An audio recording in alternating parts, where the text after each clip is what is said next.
Hello, everyone, and welcome back for another post-season interview for Big Brother Canada 10. I'm your host, Taran Armstrong, and today I will be talking with Jace from Season 10 of Big Brother Canada. Very, very interested to talk with Jace. There were a few moments through the season that I was very curious to see what her perspective was. She obviously had a tumultuous experience, some ups and downs throughout the game, some blind sides that she was on the right side of, some blind sides she was on the wrong side of. So it should be a good time talking with Jace. And so let's get into it. Jace, how you doing? Is it okay that I call you Jace? Yeah, of course. Okay. Jace is my preferred name. It's all good. Jacey-Lynne's a little formal, so Jace Yes. yeah. It's always funny sometimes because oftentimes like people will get nicknames in the house and then like we will then refer to them by their nicknames. But then when I talk to somebody, I'm like very used to just like using their nickname. And it's like, I you don't actually know me. I don't know if this is appropriate. No, it's kind of fun though, because then it feels like we're already friends, you know? Like just bust down the barriers. It's good. You can call me Jace. Well, that's what it already feels like. You know, it's like, you know, I've watched you on the screen for so long, and then and like I feel like I don't like know you personally, but I feel like I like the information imbalance is a little off. Like Kevin Martin is a friend of mine, and I always talk to him about how he's now married to Peely. And I was like, I watched him flirt with her for the first time, like on the live feeds. And it's like, isn't that the weirdest thing? It is. And that's been really odd for me, is like coming out of the house, people know all of these little details about you, things that I don't even know. I'm like, that happened. Like, what is this all about? People know everything. And it's just like so weird, but it's so cool at the same time. Well, I'm glad you think it's cool. So. So let's talk about it a little bit. What is your level of knowledge coming into the game when you apply / are cast for the show? You know, where is your knowledge level at? Yeah. So I've been watching Big Brother US since I was little, like family dinners. We'd always head to the living room to watch Big Brother after, like my grandma, my mom, and I. And I remember telling my mom I wanted to be on Big Brother, and she was like, you have to be American, and I was crushed. So then when BBCAN came out, I like watched all the seasons, and then I was like, this is my time, I'm gonna apply one of these years. So I've watched a lot of seasons, just kind of like, I don't keep up with like stats and stuff like that, but like I have my favorite players. I've kind of like studied certain strategies and things like that, but I'm not like, I've called myself a super fan, but I'm definitely not a super fan. I've seen what super fans are like, and now I'm like, okay, I'm definitely not at that level, but I'm a huge fan of the show. Yes. Yeah, they didn't have you say in the as a super fan in the diary. That's the classic line in the diary room. Right? As a super fan, this was quite a wild episode. So. All right, so you come into the game, you have a pretty good idea of what you're getting yourself into. I would say, you know, it seems like probably maybe a little bit more than some of the other people in the house. But you come in and week one, we have no feeds. So all we know is from what is told from some of the other players that I've talked to so far, and what was in the episodes, but there wasn't really much on the episodes. They covered the entire week in like 2 episodes. So what is your week one? What does it look like? Week one, I think everyone was very confused. I remember everyone being like, oh, okay, are we supposed to start talking game now? Like it was a lot of like small talk conversations. And I remember being one of the people that are like, hey, when do we start talking game? Like, when does this kick off? So it was kind of like an awkward, strange experience week one. But I remember going into Herman's room, having like a conversation with him. And he was just very straight up with me. He was like, I want to work with you and Steph.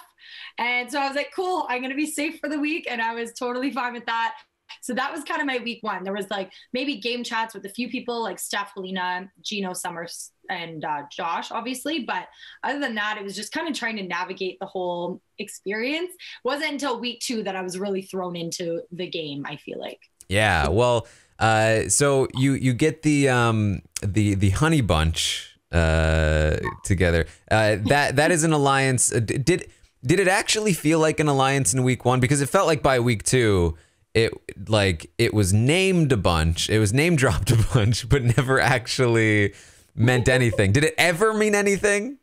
Okay, it's so funny because the honey bunch is the strangest thing to ever happen. I feel like we were an alliance, like we had each other's backs, but we weren't working together. It was so weird. It's just kind of like we had a pact, like, hey, if somebody mentions one of our names, we're going to step in and be like, hey, maybe let's go with this option instead. We just kind of like had each other's backs in that way for the first few weeks.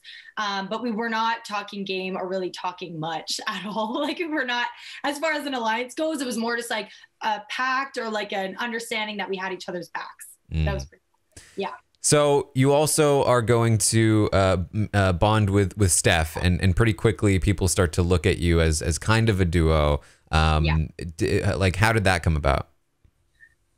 I don't know what it was. As soon as Steph walked in the house, it was just like we clicked right away. We're bunking together. And then next thing you know, I don't know, it was the thing where we just happened to be getting along with the same people. And we were just kind of in the same, we just were together all the time. It's true, we were. And I didn't even realize that this was going to be a thing. Like when you're in the house, there's so much going on, especially first couple of weeks. You have no clue what other people are thinking. So when people start throwing out, oh, she and Steph are a duo, I'm like, shit, what have I done here? This is not good. So Steph and I had a few conversations being like, okay, we need to separate ourselves. We need to distance ourselves. But by that time, it was too late. I was not included in a lot of conversations because Steph and I were so close. So that's when I started to realize this relationship is going to be a detriment to my game for sure. Okay. Yes. And so the other main alliance, I think, for you, that I don't know that it was named yet in week 1, but the seeds of it were there. The retreat, which was you, Gino, Steph, Herman, and was it Kyle? Right, Kyle. Yeah. Of course. How could I forget? Kyle. That one, maybe without him, maybe this would have had some legs, but. But this is the alliance that I think that you were loyal to up until Kyle's situation. Yeah, the whole thing's a disaster. Looking back now, definitely feel like an idiot, but I will say that week I did have suspicions that the guys were up to something and that they were doing something behind Steph and I's back that we didn't know about, and that's why I didn't fully trust Gino. I didn't fully trust Kyle. Definitely never fully trusted Herman, just because I knew he was playing both sides. And then turns out Gino and Kyle were in on that as well. But that's why I freaked out on Kyle after Steph was blindsided, because I just figured, oh my God, all of these thoughts that I had about the guys having an alliance without us and all this stuff, it's true. Kyle flipped the house. I didn't even think about who the second vote was for Steph to stay. Like, I wasn't even thinking about that. I was just seeing red. And I was just like, this is Kyle's fault. Gino flipped on me. All the guys are against me. They want me out next. It was a whole thing. It was just a disaster. Well, that is one of my favorite moments in the season when I have the sound clip when you go to Kyle and he's saying, I have no idea what happened. And you say, you really suck at lying. Oh, no. And he's like, no, seriously, I really have no idea. And you're like, do you know what's going on right now? No, I have no idea. Do you know where you are right now? No. He goes, no, neither of us knew where we were right now. That's the truth. Yeah. I mean, great moment. And then also the sort of like you and Gino like think that the other one might have been the second vote because Marty is denying it right now. What a series of events. What a series of events. I was like, I'm never talking to this guy again. Are you kidding me? I can't believe I ever put myself in this position to look like this big of an idiot. I was just so irritated because I really did trust these people. I was like loyal to a fault that week, and I really should have opened my eyes a little bit more. That's when I really, like, when I hit the block week 2 and then I was blindsided week 3, that's when I was like, okay, something needs to change. I'm not doing something right here. Like, I need to really get my head in the game. And so that, as much as it sucked, it also like lit a fire under my ass too. I was like, I need to get myself together here and figure out what is going on. Yeah, so basically you're in the retreat. You've got the relationship with Steph. You've got you're developing a relationship with Gino, and you also have a couple of other like connections here and there. You I think were and a lot of players are doing this, but you were somebody that that I think found a decent amount of success with this, but you would have these like more individual relationships. You did talk with like Betty, and you had a weird thing with Betty where it was a little bit off and on of like, let's get the women together, but then also like she was kind of campaigning against you when you went up on the block, and then like it kind of went back and forth a little bit there. You had a relationship with Jess that came very much in handy when they won the HOH. And of course, one with Kevin, one with Helena. So a lot of other like things going on, but the main thing is the retreat, and the way that the structure is set up right now. The retreat is kind of the side alliance to the Savage Seven, and so you're kind of in an okay place for now, but it's probably not the best long-term setup for you. And you do talk with Steph a little bit about like, you know, hey, is this the best setup for us? Should we turn on the guys at some point? And this becomes a big thing. Moose is involved, Kyle's involved. It all kind of builds up to a certain point. So. Can we try to get to the bottom of this? That because you know, Kyle feels like Moose told him that that you and Steph were gonna turn on the guys. That you were saying that, and you were saying that, but I don't remember you ever saying it to Moose. No, and I'm still extremely confused about what the hell went on in that HOH room that day, what conversations were had. I didn't even know my name was involved until like a long time after. I was like, what? I did not know my name was thrown out there by Moose. Like, I have no idea what went on in that room.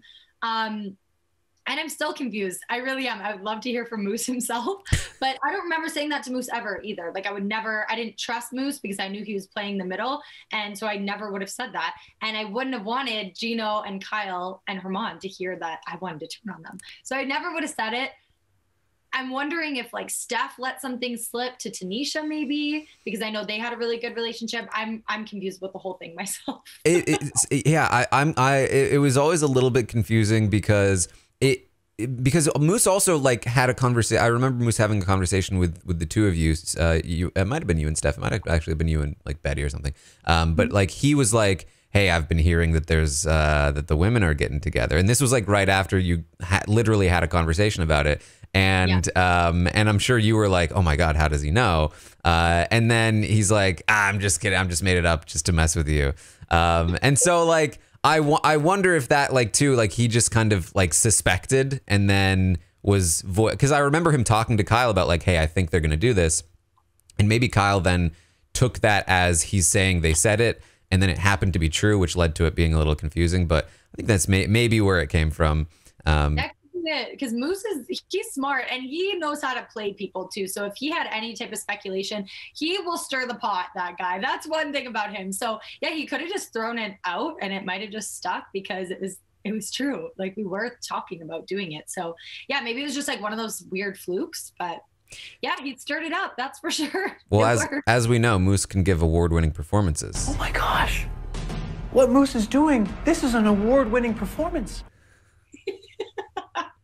Stop it. He is great. He's a great performer and a great campaigner, that man. There you go. So before all that happens, though, you do get in a little bit of a tricky situation in week 2 when Marty wins the HOH. He has made a deal with Steph to not put her on the block. He would love to put her on the block, but he can't put her because he made a deal. He can't go back on his word. That's not Marty. So he wants to target Jay, but he needs somebody to go up next to Jay. And kind of by default, you're kind of the closest person to Steph. He's talked out of nominating either Jess or Kevin, and so it kind of falls onto you. Can't be a great feeling week 2. That's really early to be used as a pawn, and it's not a great spot to be in. No, it's terrible. And obviously what I'm thinking is like, I just came out of week 1, not knowing what the hell's going on. It's very confusing. It's really hard to like switch your game self on, like get into game mode. Once you're in, you're good. But getting there is really awkward kind of. So then being thrown into the pawn situation week 2, I was like, oh, I'm going home. This is it. Like, what the hell? So I was super stressed. It sucked. Obviously, you could see that I was crying when Gino told me I was going on the block, because at that point, I feared the block. Everybody does. Mm-hmm. But it's so early on in the game, you don't even realize that POV is what changes everything. You're not even thinking about that. You're just like thinking about all things bad in that situation. Yeah, and so I remember at the time wondering how you felt about Gino, because in the conversation where he told you, it kind of felt a little bit like, because we had just watched him talk to like Marty, and Marty's like, so I'm thinking about putting Jayce up, like, how would you feel about that? And he was kind of like, whatever. And then he goes and he tells you, and it kind of felt like there didn't seem like there was a ton of empathy there. And we were like, I wonder if Jayce is going to be a little like upset by this, considering that you two had been getting really pretty close by that point. Did you sense any of that at all at the time, or were you just kind of like, I'm going on the block, oh my God?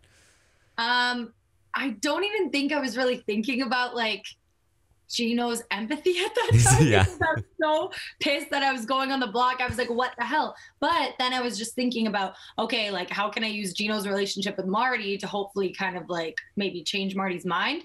But then at the same time, on the other hand, I understand why Gino didn't want to say too much, because he didn't want to kind of expose that we were getting closer either. So I get where Gino was coming from, not wanting to really push that on Marty too. It was very awkward, but I definitely appreciated him coming to me and letting me know that this might be happening so that I wasn't blindsided. Yeah, and this is kind of like, from my perspective at least, sort of the first indication of a sort of trend in Gino's game where like maybe should have pushed a little harder, maybe should have stood up a little bit more for what was best for him, because there's a gummy bear in his future that is not going to be great. So you end up on the block, but this is actually a big moment for your game, because you end up winning the veto, and this is a huge veto. It's everyone's very impressed. From some of the other people I've talked to, like everybody's like, whoa, because it felt like it was impossible. It took forever, and it was very impressive that you won. So not only did you manage to take yourself off the block, save yourself from a potential flip, but you've now also shown the house like, hey, I'm not a pawn. You don't be using me as a pawn. I'm gonna win this veto, and it's not gonna go well. Yeah, I think that competition, that winning that POV is what really set me up in the game. It kind of showed my alliance, people that I was working with, that I wasn't expendable and I can pull my weight, and I have like value to offer you in this game as a competitor. I didn't want to just be, the girl, not that I was in a showmance at the time, but I never wanted to just be the girl in the showmance, or like the girl that's just playing a good social game. Like I wanted to be a really well-rounded player. So I feel like that's what set me up and gave me the confidence to keep going. And then to know that I can win comps and I can compete against these people. So that competition was everything. Yeah. So you take yourself off the block. At this point, I think that you were fine with Jay leaving. I think that like, because the idea was that Kevin might go up on the block. I remember Kevin had some conversations with you about like, hey, like, would you have my back if I went up on the block?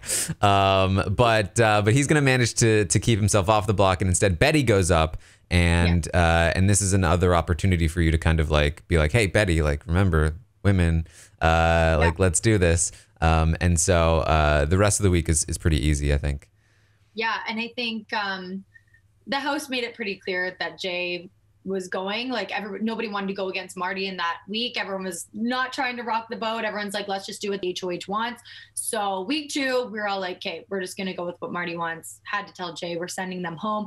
That sucked because I freaking love Jay. I really do as a person, but Jay is very problematic and messy. And the way that Jay left, even just being like, oh yeah, Steph, Jayce and I had an alliance called the Bitch Brigade. Drop that on the way out the door. Yeah, and then dropped that there was a guys alliance. And I was like, I knew it, but there really wasn't. Jay was just so problematic, but I loved it. But I really do think it could have been a problem for me later on if Jay would have stayed, for sure. Yeah, I mean, it probably would have been a problem for Kevin too. So Kyle wins the next HOH, and I've talked about this a few times, but like, when Kyle wins this HOH, like the reaction from me and from like the people watching is like, oh, okay, well, that's an easy week. That's a straightforward week, right? Like, very easy. He's going to put up Jess and Betty. You know, it'd probably take out Betty at this point, maybe Jess, who knows. But he's got some other plans. He ultimately decides he doesn't want to target Jess. He doesn't think it's worth targeting Betty, and he doesn't want to piss too many people off. And so the person he thinks he can put up on the block and target to piss off the least amount of people is Steph. And that's because he's talking to Gino. Gino's like, I think I can get Jace on board with this. And I don't think she'll be too mad. And he feels like he's been a little bit worried that you and her might turn on the guys at some point. And the relationship between Gino and Steph has never been super great either. And so targeting Steph, you know, it's not the best move in the world, considering this is part of an alliance that he has, and there are plenty of people who are not in his alliance. But that's the idea he comes up with, and so the biggest hurdle to this plan is you. That they need to talk to you, and they need to make sure that you're not going to be too upset about it. And I think that like we were kind of surprised that you seemed very much on board with it at first, at least. So, what is your reaction to the reveal that Steph is the target?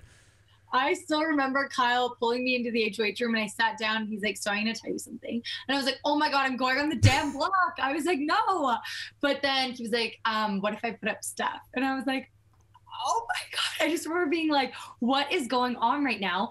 But at the same time, I started to think about it strategically. And I know this sounds stupid because now looking back, Steph really did have my back, but I didn't fully trust her at the time because I knew she was getting closer with like Tanisha. She had a lot of relationships that I wasn't a part of either. So I kind of wondered where her loyalty lied in the house. But I know that we've been pegged as a duo, and I'm not being involved in a lot of conversations because of that. And a lot of people have expressed that they don't trust Steph. So I'm thinking, okay, yeah, I'm shocked, but maybe this is happening for a reason. Like maybe this is actually what's best for my game. Like maybe I need to detach myself from Steph to get further in the game. So I was shocked. I was stunned with what he was saying, but I was thinking about it in a way that we're a duo. I don't want to be seen as a duo, especially this early on in the game. So it might just be the best move. Yes. Yeah. But then Kyle, again, there's an award-winning performance that happens with Moose when Steph needs to find Moose and figure out what's happening with Moose, and she says, "Where's Moose? Where's Moose?" And Kyle decides, okay, instead I'm going to target Moose.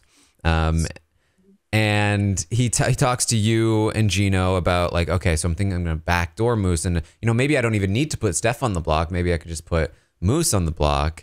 But then, oh wait, I need Steph to compete in the veto, and so it ends up with Steph and Moose on the block. And so what are you thinking at this point in terms of like what Kyle's doing, what the plan is, what you would like to see happen? Like what is your thought process now? It's really weird thinking back to that week because at the time I'm like, oh yeah, this is, you know what?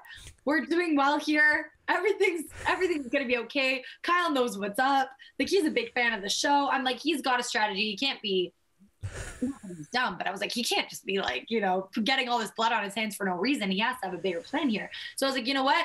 I'll ride with it. I don't want to be freaking put up on the block, or because at that point, it's like you piss Kyle off at all, like any little way, you show any signs of wavering, you might be next up on the block. Because that's what he was showing when he threw up Moose. It was very emotional. And then same with Steph. So I was just like, hey, I just kind of have to run with it. I have to go with it, show the guys that I'm loyal to them. Because at the time, they're good competitors. I was like, this is kind of who I want to ride with in the game. So I didn't want to show any signs of wavering. And then I thought, if we're keeping Steph anyway, because if Moose is the target, then we can keep this group together and keep going further. And then we can just cut Steph at another time if the duo is still a problem for me. Yeah. It's a horrible thing to say, but that is how I felt at the time. Now looking back, obviously, idiotic week. It was awful. Yeah. And little do you know at this point, Kyle has already told everyone about the retreat. And so the alliance is already blown up. Yeah, I love that. Honestly, there's so many things that I'm still hearing about and still discovering now to this day. And I haven't even watched the episodes yet. Very excited to see it. Well, then I should get your reaction to Kyle's reveal that that he actually knew Moose as well, and this must have been a very shocking moment, as you can tell by the gravitas with which he says. My degree is not in English. It is in sport media. Whoa. Oh my God, that just made things more confusing because Moose was trying to run around the house, tell people that they know each other before Kyle had the opportunity to. So it's like, I had already heard it from Kyle, and then Moose comes in, tells everybody. And then there was one point in the HOH room where I forget if it was Kyle or Moose, but they made an announcement to everybody while the other one was in the DR. And everyone's like, we already know, like, he already told us. I was like, they're just competing with each other now. They could have used this relationship to further themselves. I was like, I don't get it. I was even more confused. Yes, it was quite confusing. So it sounds like for the most part this week, from your perspective, was like, I mean, I guess so. Like, I don't really understand what you're saying, but you must know what you're doing, right? Like, you know, you're in a pretty good spot right now. You've got plans. Like, you were just kind of like, all right, I'll let him do his thing, and then I'll just follow. I was just kind of going with the flow at that point. I didn't think that anyone knew that I was, you know, working with Kyle. Mm-hmm. So I'm like, you know what, if he wants to get all this blood on his hands and he's going to make a move that's good for my game, I don't care. Like, you do your thing. It's not on me. And I can reflect afterwards and say I had no part in it. I'll do it. So I was like, you know what, we'll just let him ride it out. Let him do it. Yeah, major backfire, obviously. But at the time, that's really what I was thinking. I was like, yeah, this is great. It's all going to work out. And then I didn't know that I wasn't included in all of the conversations that week. So yeah. So yeah, because Moose wins the veto, and then Josh goes up, and you know, Josh is in the honey bunch, but like I don't know that like there were many conversations that happened. Josh really wasn't talking much game with anybody at that point. So you know, Josh being up is whatever. If you had been let in on the plan to flip the vote, I imagine you would have probably, I mean, given that you were willing to drop Steph anyway, you probably would have joined, right? I would have joined, which is why I hate to say it, but I would have, just because it was better for my game. So that's what was so annoying to me, is that nobody wanted to include me in the conversations because they're just assuming that Steph and I are like this. But in reality, Steph and I had a good personal relationship, but we didn't really talk much game. We always just kind of assumed that we had each other's backs. But when we started being called out as a duo, I was like, yeah, I need to do what's best for me and my game, and that would be cutting a duo. So that was what was the most frustrating, is just not even being included in any of that conversation, because I would have probably flipped with the rest of the house. It would have made the most sense. Yeah, and that was Kevin's fault. Kevin was always encouraging the blind sides for that very reason. He like it's better for the chaos of it all if people are left on the outs and they don't get to. We'll give them that. So the blind side happens. We got the great Steph reaction. And then the bit of chaos afterward of, you know, you suck at lying. And but then Gino wins the HOH, and it's like, okay, woo, that was close, right? Like, that must have been a huge relief. No, at the time, Taran. Oh, right. I forgot. You still thought he was against you at that point. Yeah. I was cheering for Betty to win. My mom was like, oh my God, you were cheering for Betty to win that HOH. I was like, I'm a freaking idiot. I was just so out of it. I was so convinced, like, the guys are evil. They run against me. They want me out next. So I was like, great, Gino just won HOH. I'm going on the effing block. I thought for sure, because I didn't know where his head was at. And I remember just like hugging him after, and I was so unimpressed. And he was just like, we'll talk later. And I thought he was going to tell me, like, oh, yeah, I flipped and this is why. But no, that's not what happened at all. Then it was a relief. Once I found out that I can actually trust him and he won HOH, then I was like, okay, we're good. Yes. So at this point, you kind of just went along with what Kyle wanted. But now Gino's HOH, and now you know that you can trust him. Yeah. Did you feel like now's the time to sort of like put my imprint on the game a bit, or were you still kind of just like all right, whatever Gino feels is right, like I'll support? No, I think it was good that Gino went HOH because I knew I would have a good amount of pull in what happened that week. And I don't know. I just feel like at that point, now that we knew that we could trust each other 100% and we are the only two that can trust each other with Kyle. Yeah, I just feel like, okay, this is like, I will have a say in kind of what happens this week. And it felt nice. We can discuss it. My opinions were heard. And I think that was our first week we could really strategize with each other, which was nice. Mm-hmm. So what ideally was your plan for that week? Like if you could have like chosen yourself, like who leaves, what was your idea of what you wanted to happen? Originally, I don't even know what I was thinking. I think all of that week is just kind of a blur to me, except for the fact that we had a conversation. Gino and I both had a conversation in the HOH room one night. And I was like, I was hearing the rest of the house talking about Kyle needs to go. He needs to go. We're mad at Kyle. He blew up our alliances, yada, yada, yada. And I remember just being like to Gino, like, I think you might need to backdoor Kyle. And he was like, okay, I didn't want to say that out loud. And he was like, I felt bad even like saying it. And I was like, that's what the rest of the house wants. Like you can hear Summer's talking about it. Tanisha's talking about it. Her mom's talking about it. Kevin's pissed. Everyone is so angry with Kyle. I was like, it's the only thing that makes sense is to, I think, get rid of Kyle. And so I think that was the one place where our heads ended up going when the backdoor option was open. But in the beginning, I don't really remember having too much of an opinion on who I wanted out that week. I can't even remember. It's all a blur. Like who did you put up that week for the first two people? He put up Jess and Marty. That was Jess and Marty week, yes, because in Santa's workshop. Yeah. Marty, I was totally cool with being put up on the block, obviously, because I was like, you know what? Put my ass up on the block. That's fine with me. And I remember being happy about that. But I knew that he was going to win POV. I just had this feeling. I didn't really like that Jess was on the block. Jess is always a great friend to me and a great person that I could like rely on in the game. So I think that was what was best for Gino's game, to put up Jess, because they didn't have much of a relationship. But that Jess going home wouldn't have been what was best for my game. So yeah, I was fine with Marty going that week. And then of course I was fine with Kyle going that week, just because that's what the rest of the house wanted.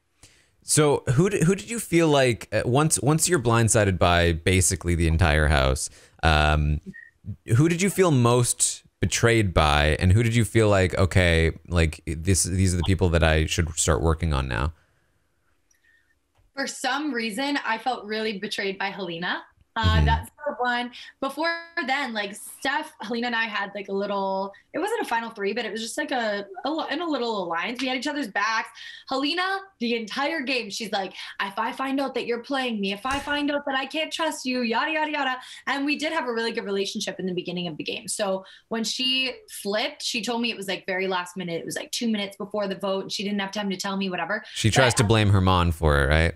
Yes, she tries to blame her mom. And in the beginning, after the vote happens, I ask her, who did that? Like, who flipped it? She was like, I can't tell you. And that, to me, that just pissed me off.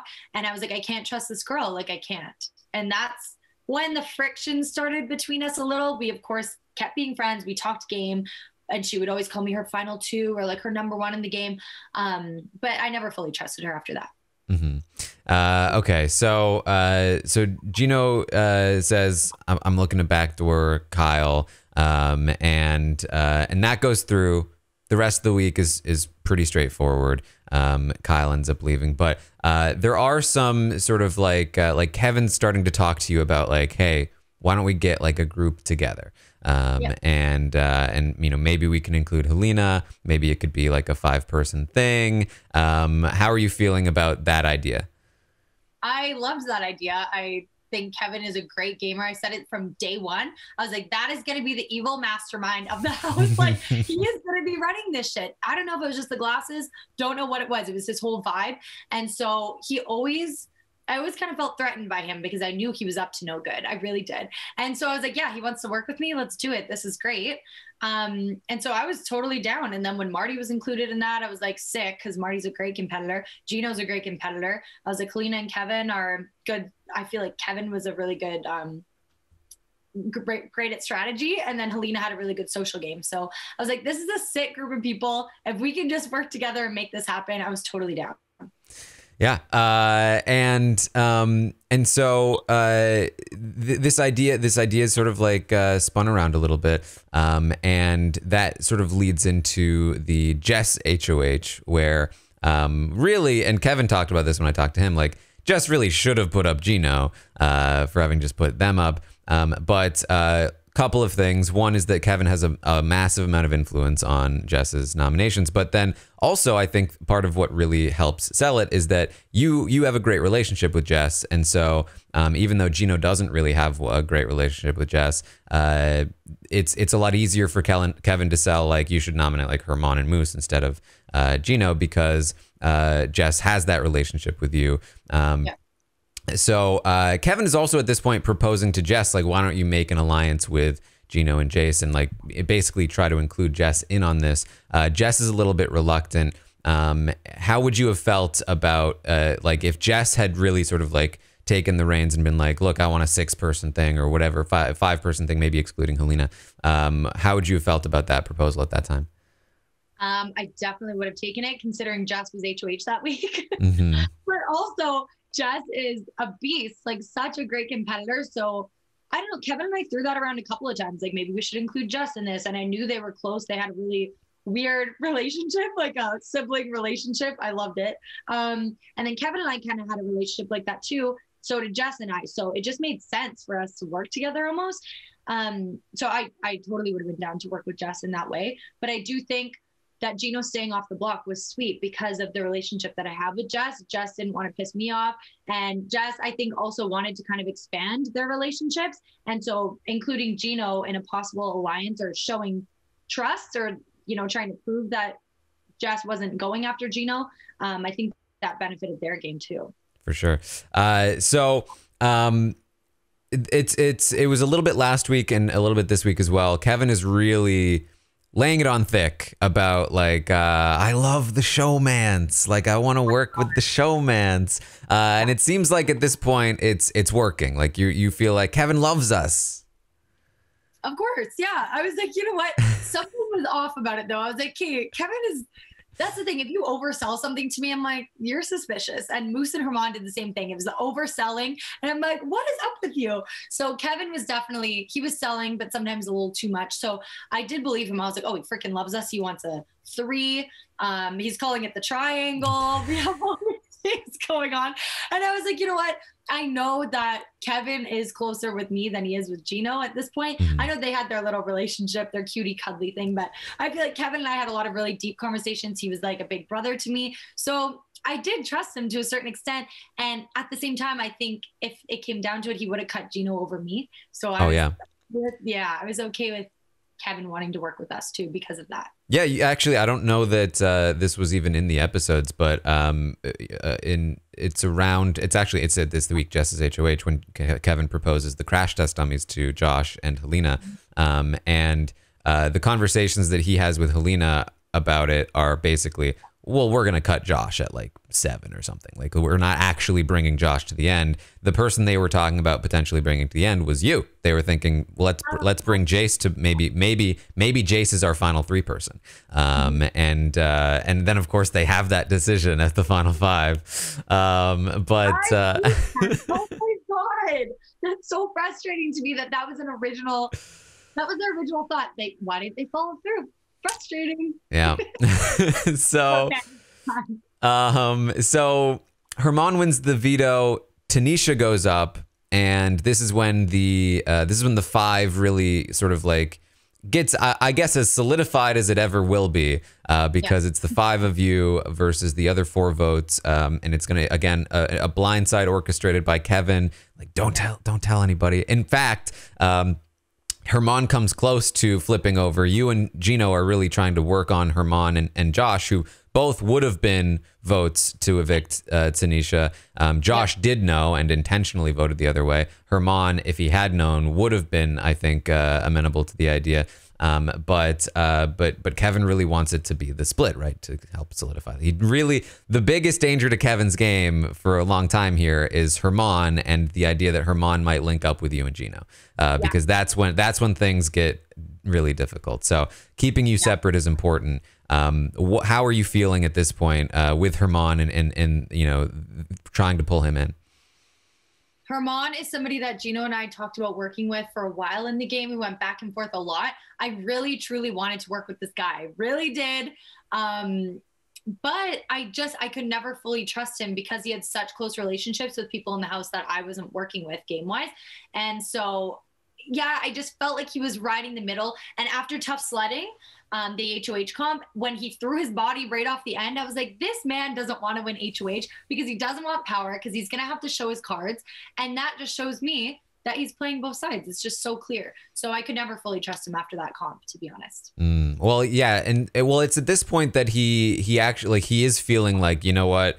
Summer and Betty are not carrying their weight. Summer's throwing competitions. Like I like, if I want to get further in this game, I really do need to work with the competitors. And he proposes a thing with you and Gino and Tanisha at one point, and he's really starting to try and get in there. But I guess at that point it was like just a little bit too little, too late for him. It was too little, too late, and also there was a narrative going around. Maybe Kevin made it up. I'm not sure that there was like a 3-person group. It's Moose, Tanisha, and Herman. Tanisha was like the head of it, and the boys would just do whatever Tanisha wanted, and they were running this shit. They were like master strategists and all this stuff. And I really believed it because I feel like Tanisha's just such a powerful woman. She's so strong and she's so smart. So I was like, she really could be the head of this 3-person thing that we have going on here. So when Herman came and proposed that to us, I was like, this is just something that Tanisha told him to come and do. It was just weird timing. I just wasn't into it. I was like, there's just no way that we're doing that. Interesting. All right. So the blind side goes through. This time you're on the other side of it. You get to watch everybody else be shocked. So nice for once. But then we go straight into the safety chain. And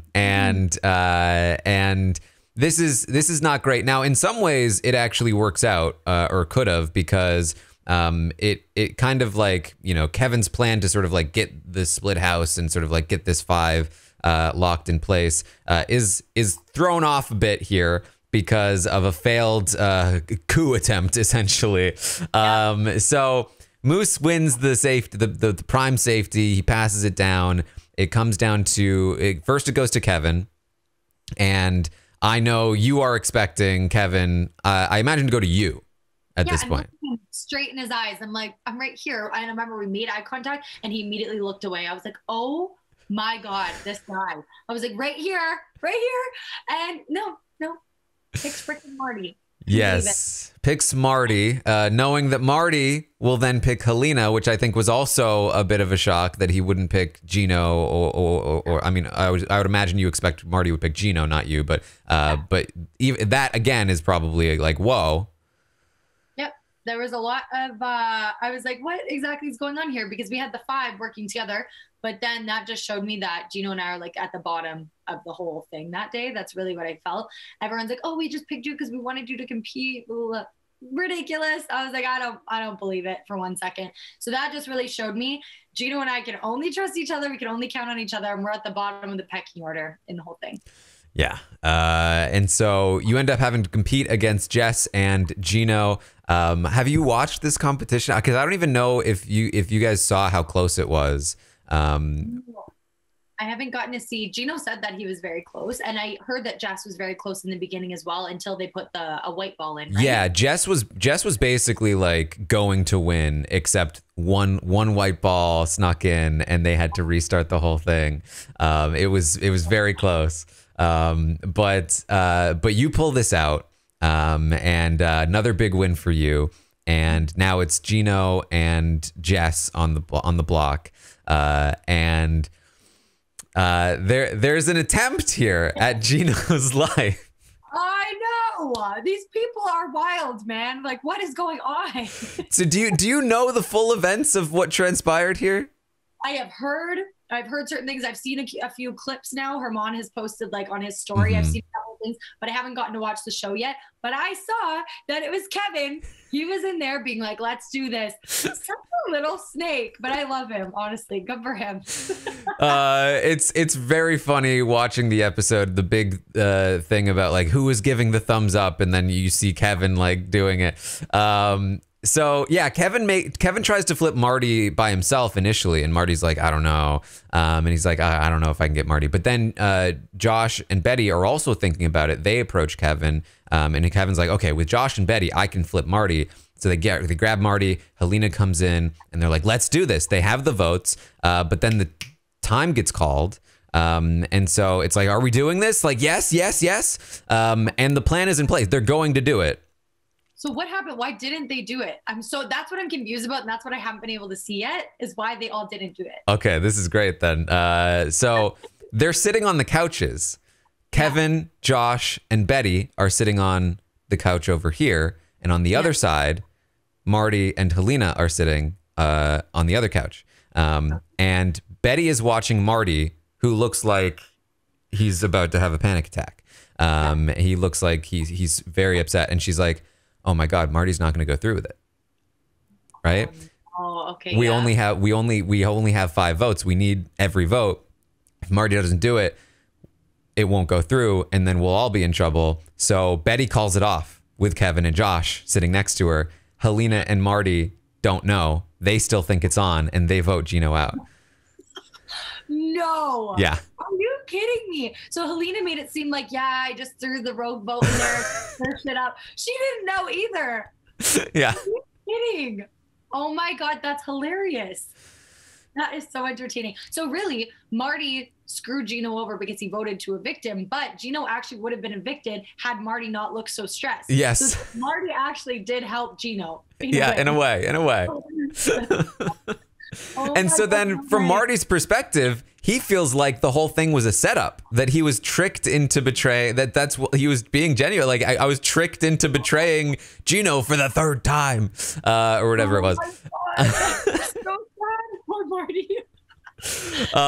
So that's what goes down there. And then there's the big sort of investigation after. So walk me through your perspective at the time of 2 votes come in for Gino. You must be like, whoa, wait, what? And then the sort of the big group discussion about like what happened in that room. What was your perspective on all that? I didn't even know how to feel. First of all, I was just so relieved that Gino was still here. But of course, when I heard 2, I was like, what is going on here? Because we had all been on the same page. Everyone's like, no, yeah, we're good. As long as you or Gino win this comp, you're good. Like, you're staying. So I was totally relieved about that. But I don't know. I was like, who the hell could it be? And I looked at Marty, and I remember being pulled into a room with Herman and Summer, I think, because we were all listening outside the door when the investigation was happening. And they pulled me into a room. They're like, look at Marty in the kitchen. Like, look how guilty he looks right now. And then I was like, maybe it's one of you two because you're trying to set Marty up. I was like, why is everyone saying that it's Marty? Maybe it's you. So whenever anyone was trying to push that it was somebody else, I was like, oh, it's you for sure. So I thought it was Moose and Herman. I really did, because they were pushing so hard, that saying like, no, we are keeping Gino. Don't worry, we're sending Jess home. And Moose was overselling the fact that he was so pumped that Jess left. Oh, I got Jess out on my safety thing. I was like, you're overselling it. And I feel like that's why you're one of the votes. Well, You really suck at lying. He sucks at lying. Oh my God. Yeah, you really suck at lying, Moose. Poor guy. Oh, that's another funny thing about Moose, is that like nobody believed that he didn't actually watch the show. Oh, no.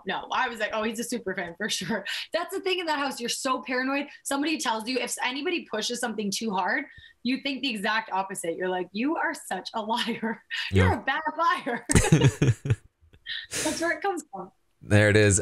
So Marty wins the HOH, and he's been sort of like convinced by Kevin and Helena that it was all Betty and Josh, and really it was more Betty, because at this point they're working with Josh. And so Betty is taking the fall for all of this, and Marty says, if there's one word to sum up my HOH week, it's revenge.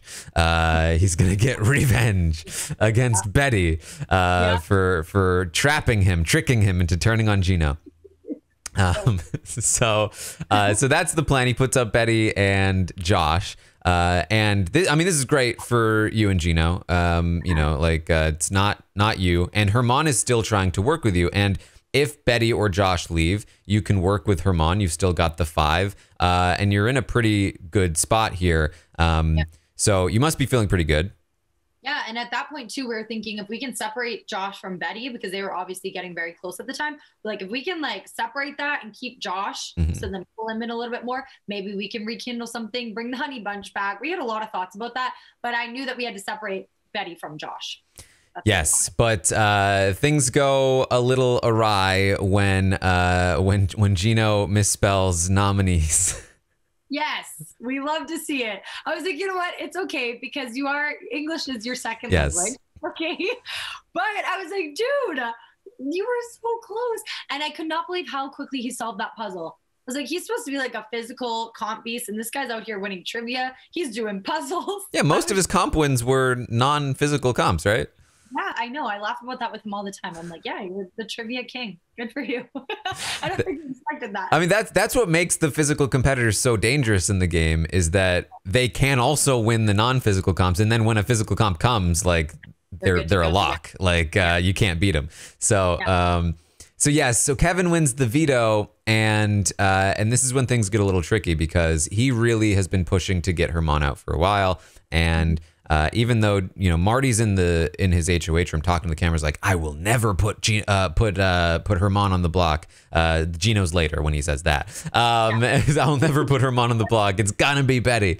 But Kevin really starts working on him, and gets him to a point where because Kevin keeps saying like, hey, I'm concerned that Herman is secretly working with Gino and Jace, which there was seeds of that were already there, and so he gets Marty to a place where he's like, okay, I'll test Gino. I'll ask him how he feels about the idea of putting Herman on the block. And Kevin also talks to the two of you about the idea of putting Herman up. And this is another week where it's like, it's definitely in your interest to keep Herman around, not let the Herman backdoor go through. But you're not going to end up pushing too hard to keep that from happening. Is that just because you're afraid of Marty, or is it that you still feel like maybe we couldn't trust Herman anyway? So, or is it a combination of both? It was a little bit of a combination of both. Like hearing you say that is jogging my memory. I remember Gino and I having a conversation and him being like he had gotten spoken to about or from Marty or Kevin saying that they want to put up Herman. And I remember Gino being like, I don't want to push. I don't want to make it obvious that we're working or like talking about working with Herman. He's like, I don't want to make it obvious that we have Herman's back in any way because Kevin's smart and he will figure that out. So Gino was really smart in thinking that way about the whole situation. But at the same time, I was like, you know what? I don't fully trust Herman either. And it sucks, but I didn't fully trust him. And I was like, at this point, if we don't trust him now, we're not working with him fully now, when will we be? And he's a great competitor. I feel like he was pulling his weight, great social game. So I was like, maybe it makes sense to put Herman up if that's what they want to do. Yeah. So Herman goes up and then he makes a big push to campaign. He flips Summer, and then he talks to you, and you go to Gino and you're like, I don't know if I've been tricked, but I feel like it makes sense to keep Herman. And it seems like for a moment there that he might have a chance to stay. Walk me through that.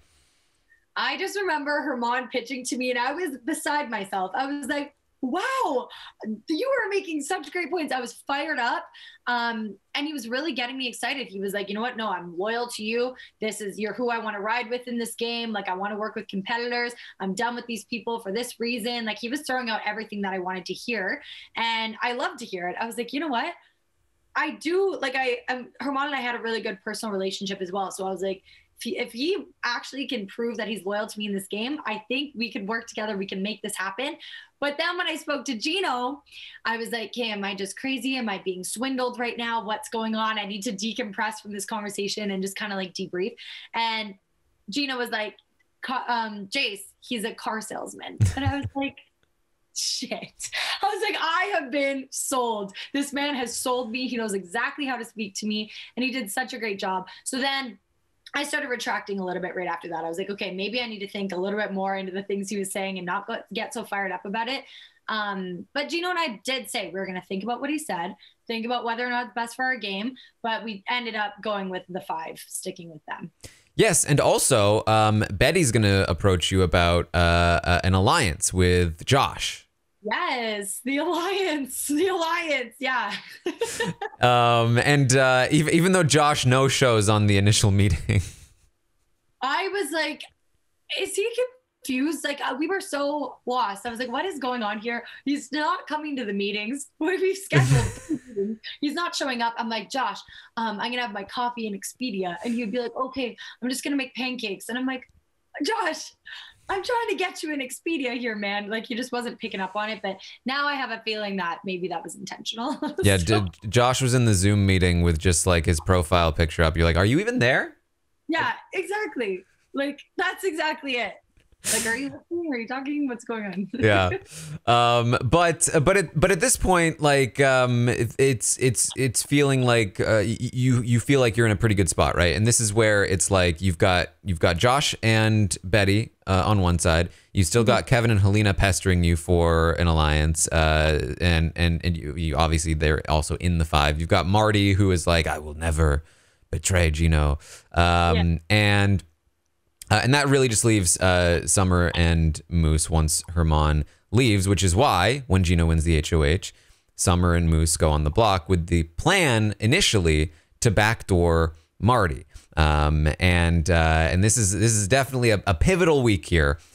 So first I would want to ask, like, so the alliance with Betty and Josh, it seemed like when it was first made, the two of you were talking about like, this is the new alliance. Like the 5, you've never been that into the 5. We could actually run it down to the end with Betty and Josh. That could make sense for us. Is that a right read? Yeah, we had a conversation about it, and I was like, maybe this does make sense. Like, Marty, we have to get him out at some point. The guy's gonna win all the comps. He's gonna go straight to the end. We have to cut Marty at some point. Kevin, I knew he was like master strategist. I knew he was probably playing us. Like, I knew there had to be something going on there. So as much as I wanted to go to the end with Kevin, I felt like Betty and Josh might be safer options. Josh had never really been able to pull out a comp win yet. So everyone's always like, oh, he can get to the end, but he can never follow through. So that didn't scare, like competing with him didn't scare Gino or I. And then Betty, she has a great social game. She's very good with her words. So I'm like, if we can align ourselves with Betty, who's been out here campaigning so hard for other people, what we thought she was the whole season. I was like, yeah, this would be great working as a quad, and then cut him when we have to. That was the plan. Yes. And also after the safety chain, you've that like changes the relationship with Kevin, right? Because up until that point, like he had been selling this, like, I love the showmance thing. And for the most part, you were like, yeah, he loves the showmance. But then after the safety chain, correct me if I'm wrong, I don't feel like you ever got back to that same level of trust with Kevin. Even though you did continue to work with him and you did, trust him at times, it was also like you're like, oh, I know that when the chips are down, where you go, right? Yeah, for sure. That's what changed everything with Kevin and I's relationship. Once I saw that, I was so hurt by him. I was like, what the hell? Everything that he said was a lie. None of it was true. And then just knowing that Gino and I were at the bottom of the pecking order in the whole 5 alliance, I think that's what really threw us off. And we knew that they would have each other's backs over ours any day. And that's, I think, also another big reason why working with Betty and Josh just made more sense. Yes. But when Gino wins HOH, you do start talking a little bit more about like, oh, well, we do have Kevin and Helena on this one side. We can at the very least sort of play the middle.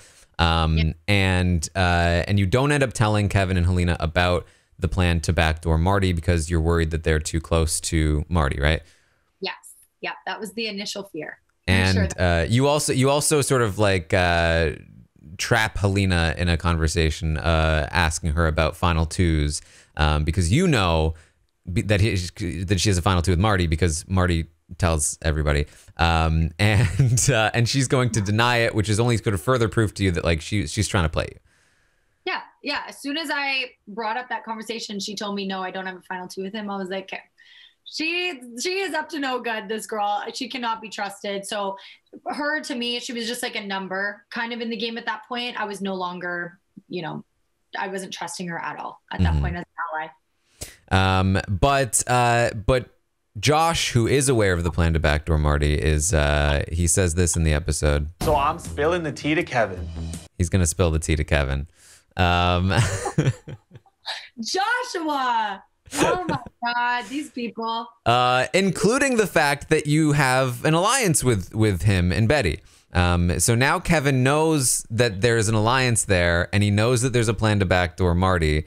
And that's when he really starts to go to work being like, I know that we need to get rid of Marty. Like, I really just want to be in the end with you and Gino. And like, we can make a 4 thing separate from Marty. And it's around that time that you start talking to Gino about like, maybe we should go with Kevin and Helena over Josh and Betty.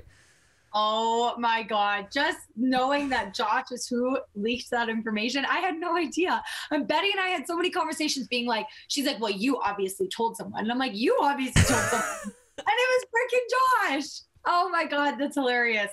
Oh my God. Okay. So good for Josh. Worked out well for them. But yeah, that whole scenario was really effed because we were trying to figure out like where that information came from. Did Moose somehow spill that info? Maybe Betty told Moose that we had an alliance. That messed us up. That really played our game. Like that really messed us up in the game. Yeah. And to be fair though, at the time, Betty was also talking to Josh about like, like I think we got enough out of this alliance. I think we should turn on Gino and Jace soon. Like she was like, we should be the ones to take them out. Like they are the biggest threats in the game. So, right. So that like, I don't know if that alliance had much legs between Josh ratting it out to Kevin and Betty looking to turn on it. Oh, no. Did any of the alliances have many legs in this game? Like, honestly, at this point, it was like, what was an alliance this season? We barely spoke. We had like 1 or 2 conversations. Most of the alliances just seemed like they were like an agreement. Like, okay, yeah, we have an agreement that we'll have each other's backs, but no one really followed through with much. Alliances are hilarious. Yes. Okay. So this is like probably the biggest thing in the game for you, from my perspective, at least. You get the secret veto. So Helena wins the regular veto, the regular schmegular veto, as she might call it. And she obviously now has been informed by Kevin, like, you absolutely can't use it because they'll backdoor Marty. And so they start trying to sort of like smooth it over, like, hey, hopefully they won't be mad at us for not using the veto because it wasn't even a good idea to backdoor Marty in the first place. Obviously not knowing that those arguments are going to come in handy because you're going to have a second chance to use the veto. You get the secret veto. You have the opportunity to go through the plan anyway. You choose not to. Walk me through that decision. Honestly, and I know so many people are asking me, do you regret not using it? And the answer is no. I think that might change when I watch the episodes. But right now, thinking about like not knowing much of the backstory between, the conversations that were had between Kevin and Helena and their strategizing, Gino and I, we talked about it. We're like, if Marty goes, he's a walking target in the house. He was like the biggest target in the house at that point. Everybody wanted Marty gone. After Marty's gone, it's us next. Like Showmance is definitely hitting the block next. So we're like, should we just kind of stretch this out and let Marty hang around for a little bit? And then we know that we'll be safe for another week because the rest of the house is going to target Marty. So we just felt like it was best case to keep Marty. And we thought if Marty wins HOH next week, there's no way either of us would hit the block. We didn't think he'd be using freaking gummy bears, obviously. So at the time, no, I don't regret using it. But had I known, if I had a crystal ball telling me that Marty was going to do what he did, then of course I would have used it. Yes. Well, I think the danger is that you have to be worried that because the plan initially was to do that, and I guess another question is like, when was the turning point where you changed your mind to we are going to do it to we're not going to do it? It was actually really, really weird. Gino and he was showering in the HOH room and I was showering in the regular bathroom.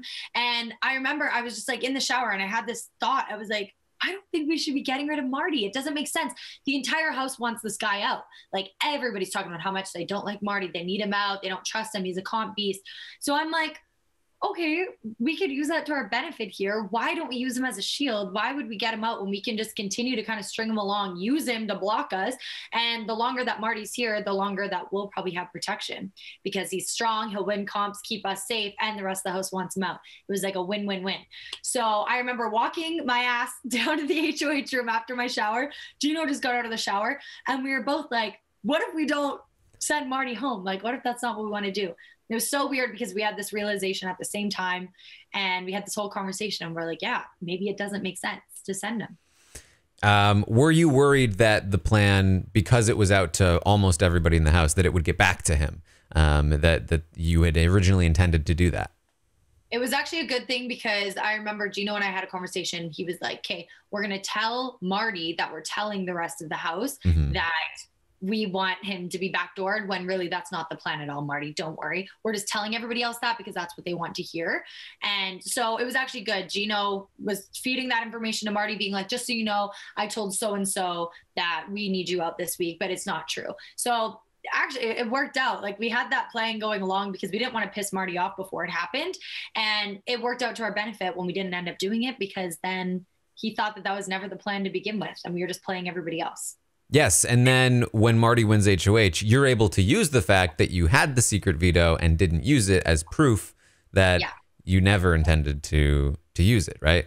Yes, exactly. So that was one thing. We talked about it, and I was like, I think it makes the most sense to tell Marty that I had the secret POV, so he knows that he can 100% trust us. We are riding with him in this game. We want to go all the way with Marty in this game.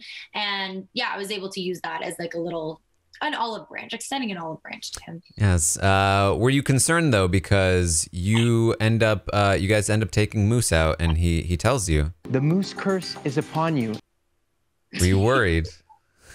Honestly, I didn't hear much about the moose curse until I got to jury. And it was like, oh, it was the moose curse. That's why Gino was on the block. I'm like, what the hell is going on here? So I guess it was a real thing. It was a legit thing, the moose curse. There you go. So Marty does win the HOH, and it seems like you are completely. It seems like, okay, right call, because you're now able to use the secret veto to really lock in Marty. Kevin even says, ideally, we want Gino out of the house, but that's virtually impossible with Marty. Yeah, virtually impossible. Virtually impossible. Mm-hmm. And at this point, it's like Marty has caught Kevin and Josh talking, and he's starting to suspect that they might be working together. And I talked to Kevin about it. It's kind of like just like sort of an unfortunate coincidence from him and Josh's perspective, but like, it's true. They've been working together. And it's also true that if Kevin's off the block, he will flip the vote. And Marty, his gut is telling him that that's what might happen. And he trusts his gut. And then in addition to that, Summer's going to be saved by Canada, which means Summer's not going to be an option. And so when Betty and Josh go on the block, and then Betty crushes that veto competition, now one of the five has to go up. Worst week ever. I can't even believe. I remember like when I was hosting 100 Minutes of Hell and I announced that Betty had won, I was like, oh my God. I was like, one of us has to go up now. This is bullshit. I was trying to keep it calm, cool, and collected. But yeah, that was wild. Very frustrating. It was just like, what the hell are the odds that we had that Canada was going to save somebody that week? Like, what are the odds of that? It's ridiculous. Yeah. So you were hosting that competition, right? The veto competition. Yeah. Did you enjoy the bugs as much as I did? Oh my God. I was so excited that I got to pour them onto people. Like I got to pour it onto Josh and Gino. I was like, this is so much fun. But if I knew I wanted to play in that veto so badly because I knew there was a chance that I was going to be hitting the block. Since I'm at the bottom of the five, I thought Gino would there's no way he'd be hitting the block. So it's probably me. So I wanted to play in that veto. But once I saw what it was, I was like, oh, there's a reason that I'm not playing in this veto. My body, once those worms were in there, I don't know if I could have stayed in there. I don't know. Do you think you might have reacted a little bit like this? Oh, they're underneath my back. They're underneath my back. Oh! Josh. That's Josh. Oh my God, his voice was so funny in that comp. I was like, I have never heard these noises come from him before. And this was Betty. Oh, they're in my pants. Kevin's evil laugh. Oh my God. I cannot wait to watch that episode. Oh, it's a good one. It's a good one. So this is an unfortunate circumstance. The one of the 5 has to go up, and it's looking, I mean, Marty has told Gino it's going to be Kevin. If it happens, then it happens. And he's like, it's going to be Kevin. Kevin tries talking to Marty, and Marty's like, I just can't believe him. You know, like, I feel like he'll flip the vote. That's what my gut is telling me. So Kevin and Helena decide together, okay, here's what we need to do. We can't push Marty. Marty doesn't like being pushed. So we're going to step back. We're going to let Jayce push.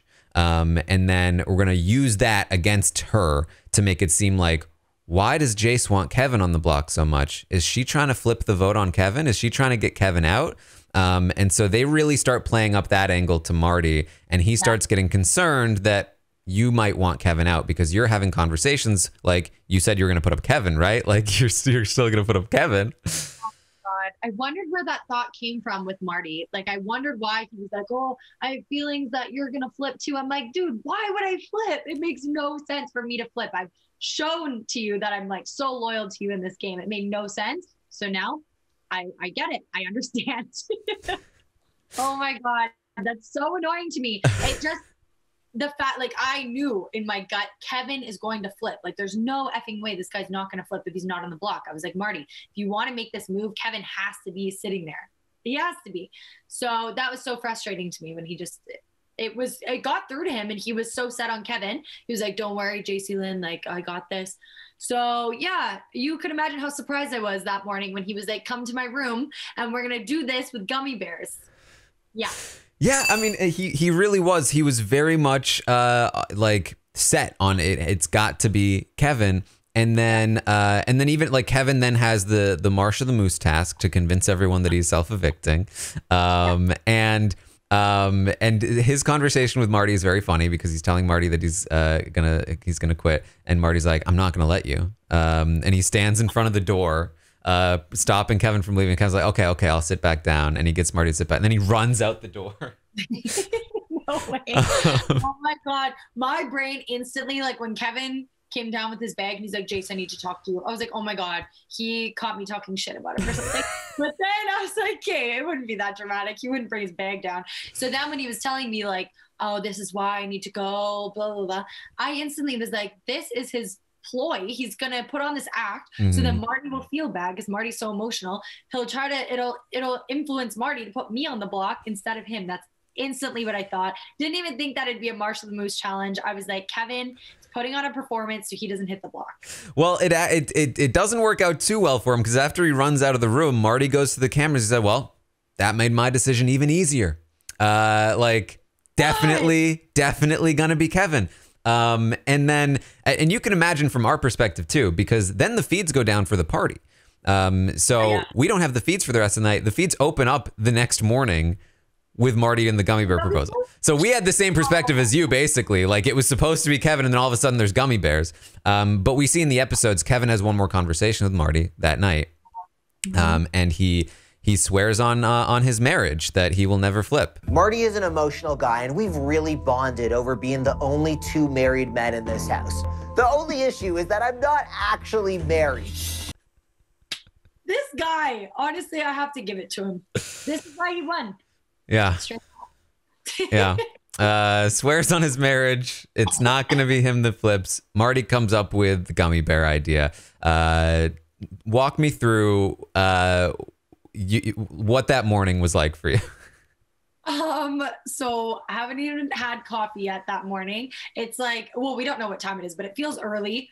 I'm exhausted. We know we have like 1 hour until the nomination ceremony, and Marty's like, yeah, let's go. Let's have this conversation. So he's giving this whole spiel. He's acting like a hockey coach. Like he's really bringing us together as a team. He's getting us all pumped up, fired up. Like, this is what we're all about. We're going to have each other's backs.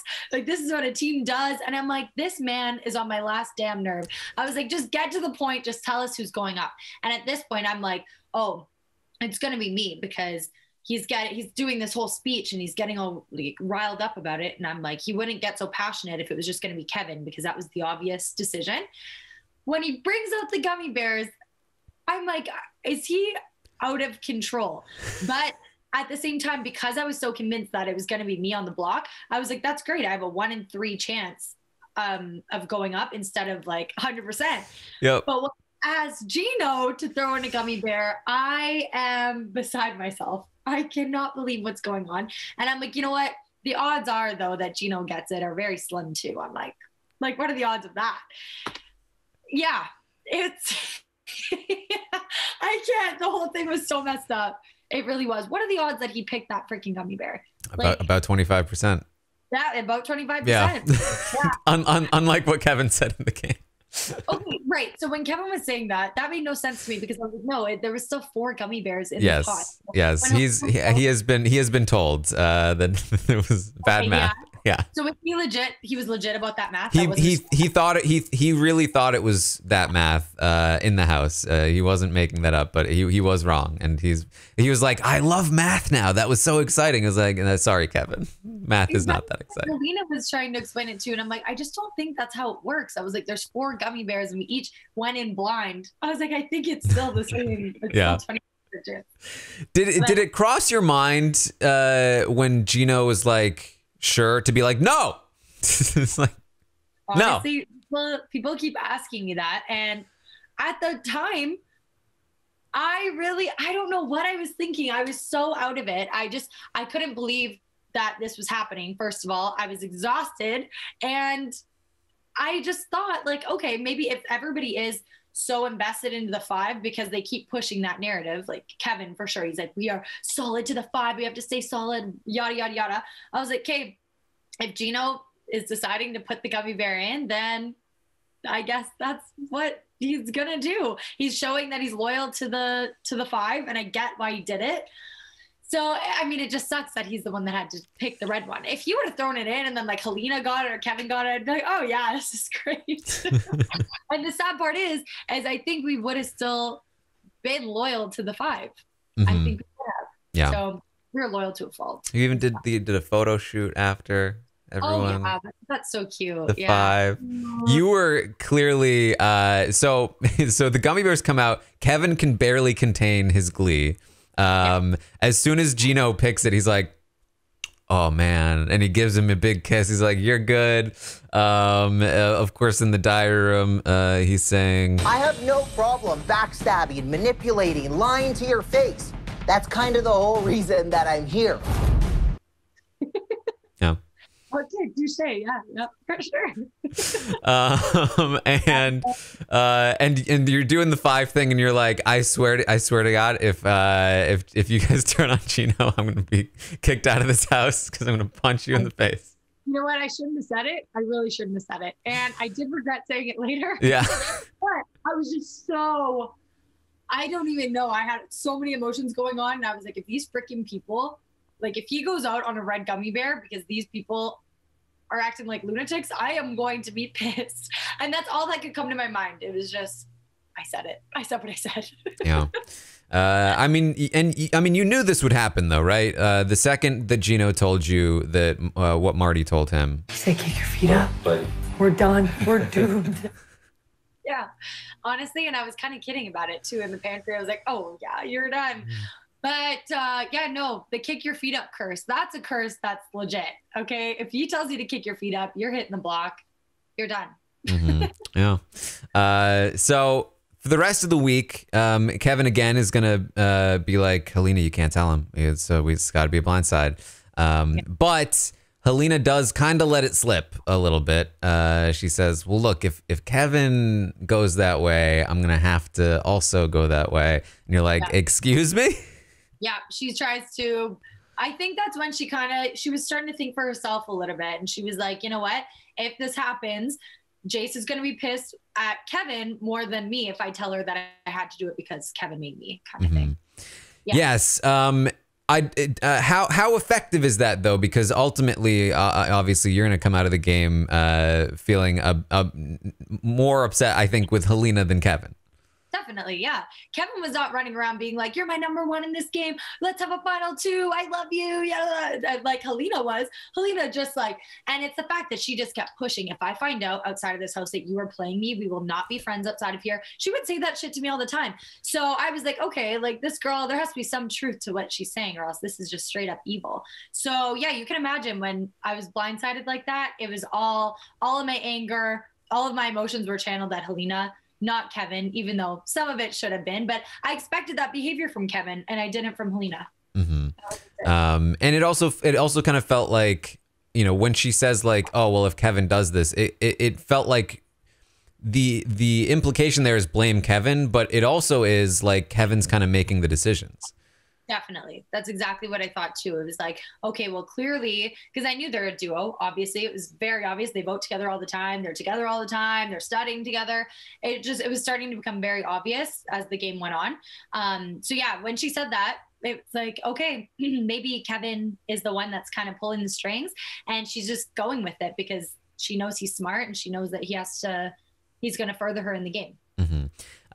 You guys do have one more big talk though with Kevin and Helena. Gino gives his points, and they're like, "Yeah, we're in." And so the votes come in, and you give a shocked face because the votes are against Gino.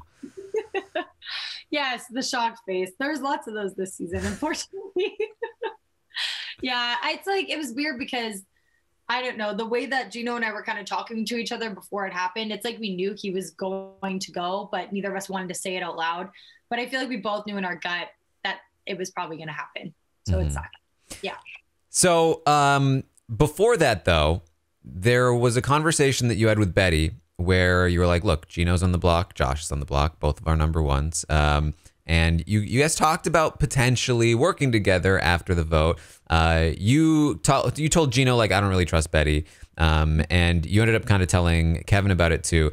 Kevin and Helena get really worried that you and Betty are going to link up again. And at this point, Betty and Summer are having conversations about like, screw Helena. Like, we don't trust her at all. We would rather work with Jayce than Helena, and they're talking about targeting Helena in the upcoming triple eviction. And so things are not looking super great for Kevin and Helena. They actually pretty heavily consider maybe we shouldn't take out Gino, especially if Summer and Betty are going to then work with Jayce, like maybe we need to go in a different direction. But they come up with an idea. They go to Josh and they say, "Look, Josh," because at this point they now know about the secret veto. I think you told Helena, right? Yes, I told Helena. It's so weird because I always assumed, because they have a final two, that Marty would definitely tell Helena. And then Helena was like really putting pressure on me about this secret POV. So I was like, oh my God, Marty told her. So then I didn't want to break trust with Helena and lie to her and then not show her that I'm loyal to her back. I should never have said anything. Well, he did. I think he did also tell Helena at some point. So yeah.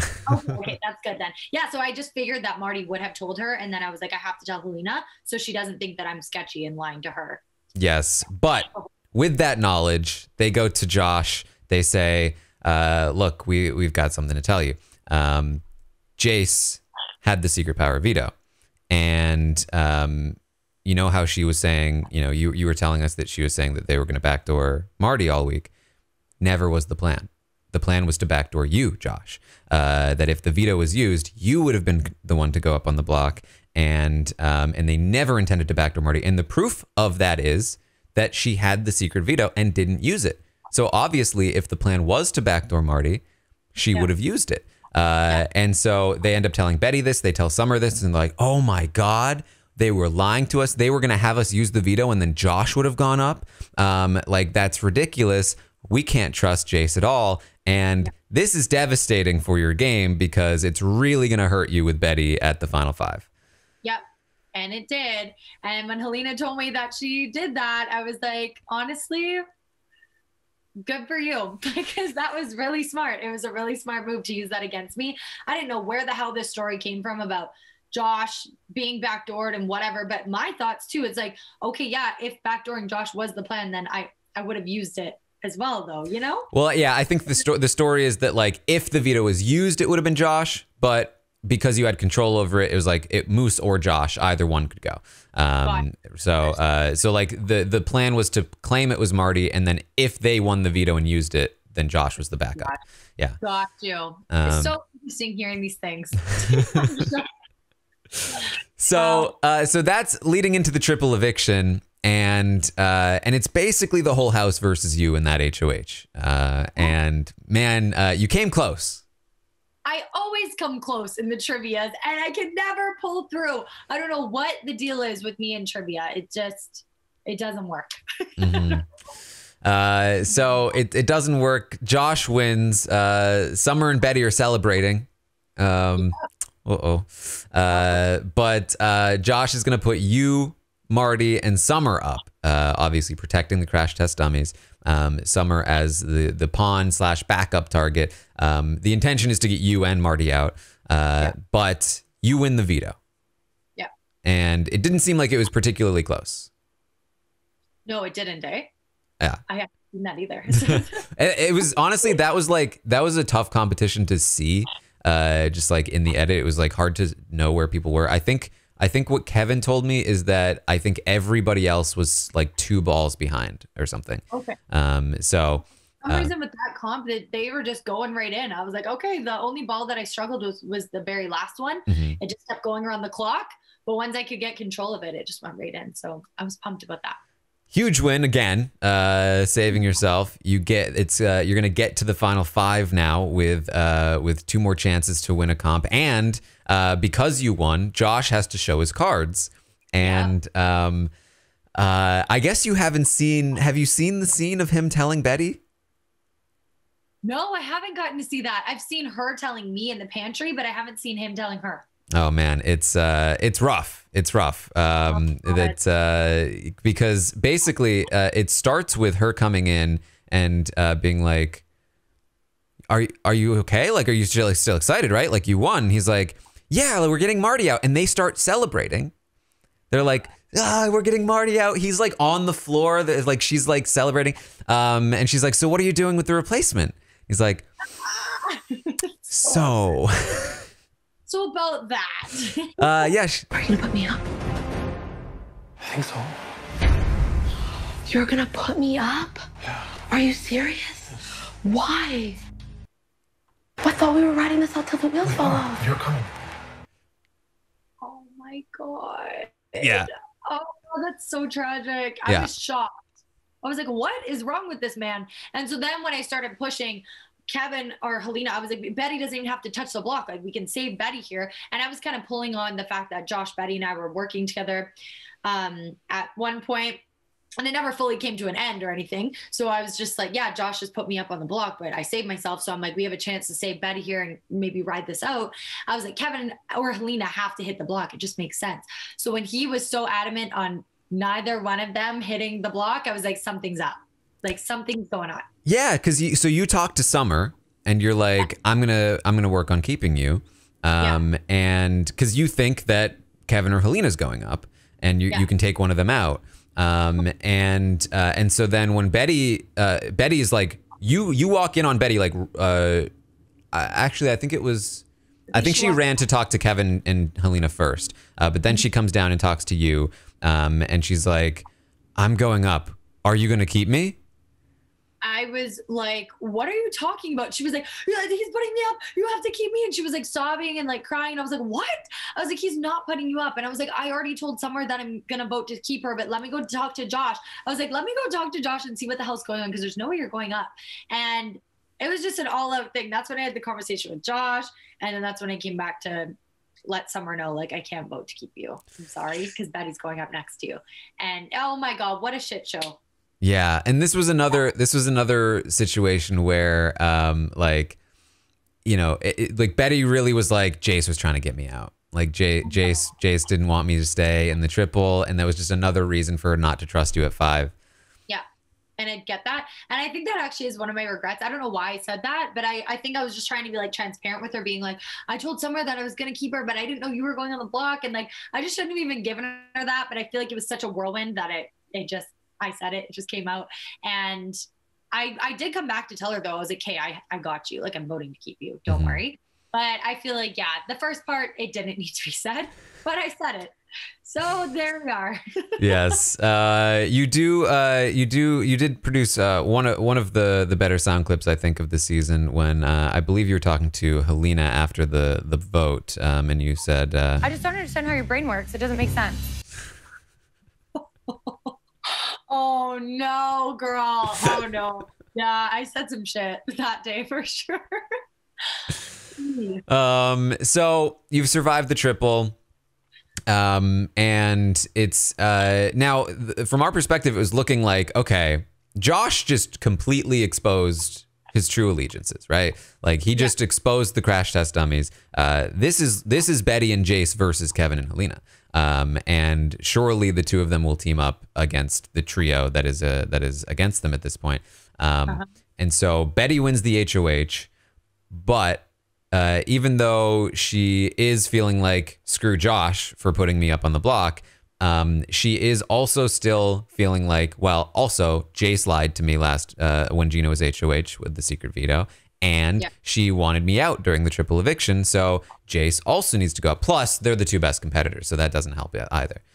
No, it was so frustrating to me because I was just trying. I was like, oh my God, there's no way that Kevin and Helena don't hit the block this week. Like, it doesn't make sense. And I was just trying to get her out, like, of her emotional headspace. And I was like, just think with your head. Like, I have nobody else in this game. I'm ready to give you everything that I have. Like, I'm ready to just ride this out with you. Like, let's do this.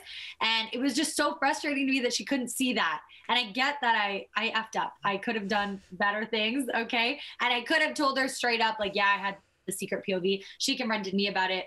I regret that too. But oh my God, it was just so frustrating to me. I was like, how is she thinking so emotionally right now? She's talking about, you have to go up because I feel played by you and Gino. But I was like, we can get past that. Like, we need to think in the now rather than in the past. And that was just so frustrating. Yeah, and of course Kevin is saying, like, don't bring up the secret veto. Like, let her show that she's gonna like lie to you, essentially, not tell you about it. And so you had that conversation. It was like, it was a crucial conversation, obviously, because it was like, are you going to be able to break through to Betty? And like every part of it where like you because you were like, I'm gonna give you everything, and it was like, I know that she knows, and I'm like, oh, she's not giving her the secret veto. And then Betty's like, so did you have the secret veto? And you were just like, how did you know? How did you know that? I know. And I was like, yeah, honestly, yeah, I did. But at that point, I didn't know that she and Josh knew. And it was like, oh my God, it just took me by surprise. Yeah, there's that whole conversation. It could have went a lot better. And that is my one regret that I have in my game. When anybody asks me about it, my one regret, I don't have many, but it would be not telling Betty about the secret POV, just straight up, just letting her know. So it like never crossed your mind that like, okay, so if Helena knows and Kevin probably knows, like, they might use that against, they might have already told her, and so like maybe I should get out in front of, because you thought that with Helena, right? Like, Marty knows, so Helena might find out, I need to get ahead of it, but you didn't think that with Betty. I don't know why I wasn't thinking that way with Betty. I just really thought that because Kevin and Betty had a not so good relationship for a majority of the game, and then I thought Betty and Helena, same thing. Freaking Helena talks so much shit about Betty. So I was like, oh, there's no way she could tell Betty. And I don't know what I was thinking, but when you're in there, you just like think about, I don't know. I feel like I was just like zoning in on things and like, I don't know. I was honing in on certain things that I didn't need to be, when I should have been looking at the grand scheme of things and like the big picture. And I should have thought about that, and I didn't. Another part of that conversation is that it felt like you were coming so close. You were like, Kevin and Helena are obviously working together. You're like, Kevin and Josh clearly must be working together. Josh and Helena must be working together. But it felt like it was never between the two of you. Like, you never like managed to go like, all three of them must have been working together for a long time to get like a trio, right? Because that felt like the biggest threat level for the two of you, that like, sure, Kevin and Helena might not be the best competitors, maybe they're tight, whatever, but if the three of them are working together, then whoever's left of the two of you and Betty at 4 is screwed. And so because it felt like you knew that they were working together, but it didn't feel like you said explicitly like they're a trio, they must have a thing, all three of them. Was that in your head? It's odd because it's like I knew they were working together, but I thought that just because Josh was so loved by everybody in the house and he was able to make all of these individual little relationships, I never put it together that they might be a trio. I just thought like, oh no, they each just have their own little thing with Josh, and Kevin and Helena are maybe just using him as a number. I never thought that they would actually be together because I still had in my head, this is how like messed up I was that week. I was in such a fog, such a haze. I really thought that Betty and Josh are still a duo. Even though he screwed her over, I thought maybe they're lying and they're going to try to still work together as a duo and tell everybody that they're so mad at each other. And then I was like, Kevin and Helena are also a duo. So I just didn't think that Josh would be working with them because I just figured he was still with Betty low key. I was so paranoid. It was nuts. Yeah. Well, you go up on the block with Josh. But Kevin kind of oversteps with Betty, and she has realized after the nominations, hold on, Kevin's the problem. Like, because he told her that he had a deal with Josh, and she was like, wait a minute, if Kevin's had a deal with Josh this whole time, has been playing the whole house this whole game? And so she goes to Josh and she tells Josh, like, she's like, did Kevin convince you to put me up? And Josh was like, yes. And she manages, and this is a little confusing, but she manages to flip Josh entirely, against Kevin at that point. Like Josh is like, wow, I feel so played by Kevin. Like what a mastermind. He got me to turn on my best friend, and he's been working with Helena and like all of this stuff. He doesn't tell Betty about the crash test dummies. But he does lean heavily on like, Kevin played me, because Betty's telling him like, Kevin exposed to me that he has a deal with you and he wants you out. Because Kevin was trying to make sure that Josh goes on the block. And so Helena ends up winning the veto. Kevin would have been the replacement, not the target. She still wanted you out, but would have been the replacement if the veto had been won. And so veto's not used, and that's when the real pain begins, because Kevin says to Helena, all right, we've got 4 days to make a decision. Oh my God. It was the most painful week of my life. I swear. It really was.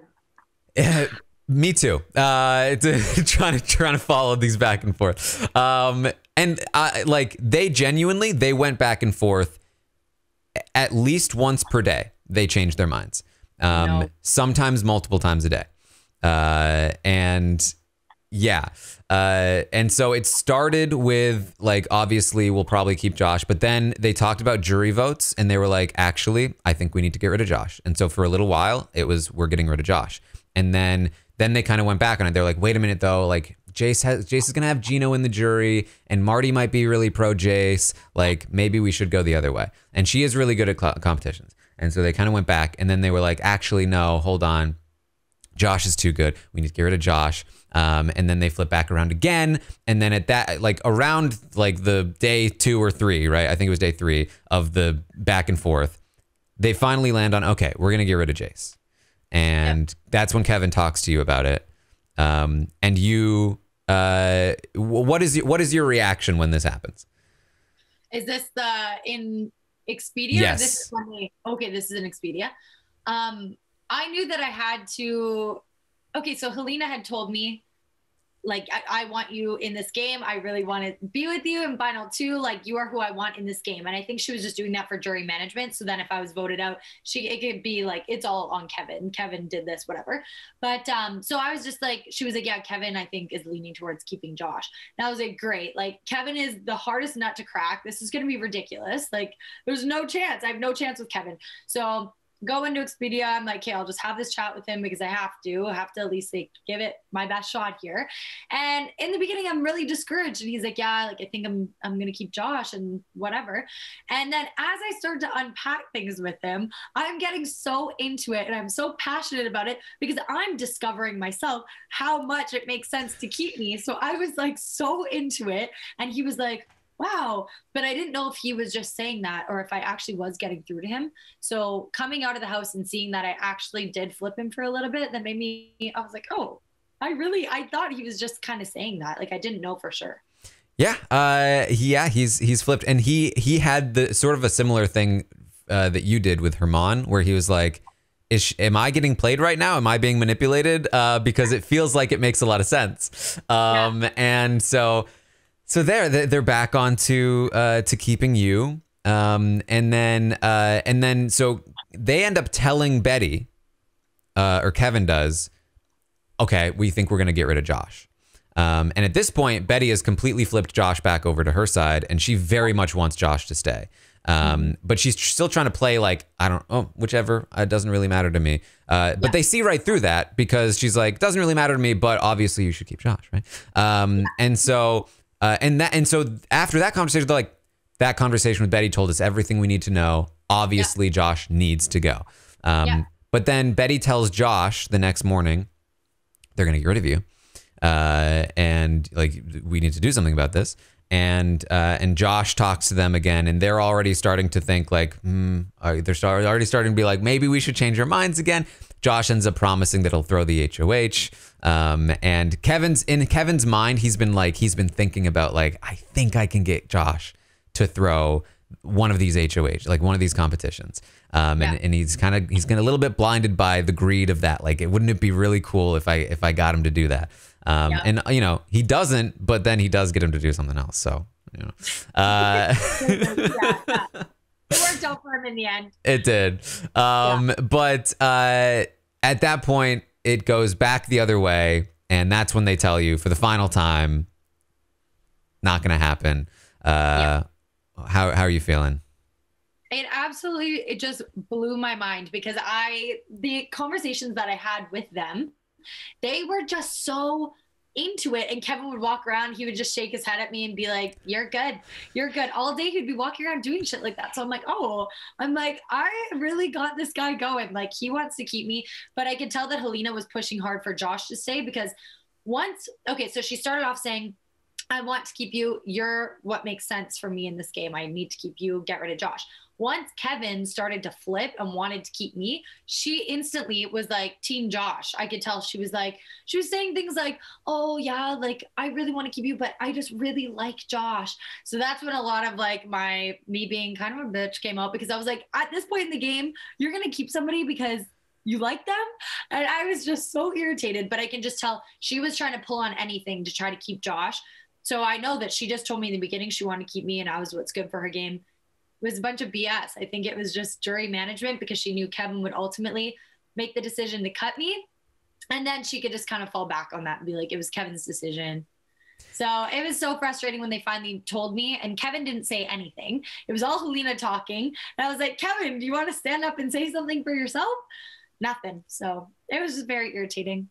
Yeah, well, I'm curious to hear from Helena about like where she stood throughout the week, because it did feel like at the start of the week, it was like, okay, this could potentially be a battle between the two of them for like the influence over this vote. Because at the start of the week, it felt like makes more sense for Helena to keep Jace, more sense for Kevin to keep Josh, because Josh picks Kevin over Helena and Jace picks Helena over Kevin. That's what it felt like. You said to the cameras at one point that you would have loved to get to the end with Betty and Helena, and then take Helena to the final two, because you felt like that was the easiest win. Right. And so like that's obviously good for Helena. And it felt like that's where she was leaning at first, but that it was always hard to tell because like anytime they talked, it really just seemed like wherever Kevin went, she was like, okay, yeah, I'm with you on that one. So I don't really know where she stood throughout the week, but this did feel like the final straw in her jury management, that like when you leave and you're not feeling good about Helena, and she leaves you this goodbye message. Jacey-Lynne, you're a strong, independent girl. There's no doubt about that. But you focus more on love than the game. My head was always in the game since the beginning. Shut up. I know you don't respect my decisions, but you're outside this house and I'm in here. Goodbye. I can't even with that goodbye message. So funny. I couldn't hold in my shut up. Yes. And so it was like, okay, I don't know, like, and I'm hearing from Summer, I'm hearing from other people, like, she basically didn't have any chance to win. That the jury was just not looking very favorably upon her game. No, I don't think so. I think majority of people, once you're in jury, people kind of come together and they tell everybody, like, we all discuss what we know about everybody's games. So I feel like it would have come out that Kevin was pulling the strings and Helena was just kind of going with it. Not to say that she didn't make any of her own decisions. I don't really know. I haven't even watched the show yet. But I think that Kevin, for the most part, was making majority of the decisions and he was the mastermind behind everything. I think the one thing she did have going for her is that she hadn't hit the block. That was sweet, which is why I was like, she needs to hit the block, people. Hello. But yeah, I don't think she would have had a great chance next to Betty, Kevin, or Josh. Mm-hmm. And also talking to Kevin, he apparently was telling Helena, like, oh, I'm being really mean in my goodbye messages. And perhaps that is what encouraged that. But yeah, I can't imagine. I need to ask Helena about the goodbye message because I know, you might, and I need answers too. So you let me know when you talk to her. So that's it. You come out of the game. You also said, and I thought this was okay. So my read on this: when you leave the game, your speech is like, "Hey, Betty and Josh, best duo. Like, you guys did such a great job." That to me felt like a dig on Kevin and Helena. Like, you guys screwed up. Betty and Josh played you. They're the better players because you just made the wrong choice.